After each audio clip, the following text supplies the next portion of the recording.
നമസ്കാരം സഹോദരന്മാരെ. ഈ പുല്ലുവർഗത്തിൽപ്പെടുന്ന ഔഷധച്ചെടിയുടെ പേരാണ് മുത്തങ്ങ.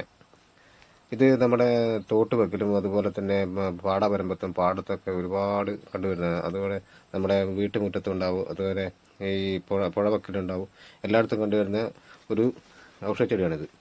ഇത് മഴക്കാലങ്ങളിലാണ് കൂടുതൽ എല്ലായിടത്തും കണ്ടുവരുന്നത്. വേനൽക്കാലമാകുമ്പോൾ ഇത് കരിഞ്ഞു പോകും.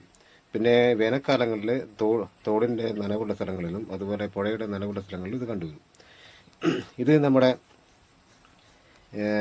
ഗ്യാസ് സംബന്ധമായ അസുഖങ്ങൾക്കും അതുപോലെ തന്നെ നെഞ്ചരിച്ചൽ, അതുപോലെ പിന്നെ ഈ പുളിച്ചിത കെട്ടൽ, അതിനൊക്കെ ഒരു ഉത്തമ ഒറ്റമൂലിയായിട്ട് ഇതിനെ ഉപയോഗിച്ച് പോരാറുണ്ട്. ഇത് ഗ്യാസ് ഉള്ള സമയത്ത് ഇതിൻ്റെ കിഴങ്ങാണ് എടുക്കേണ്ടത്.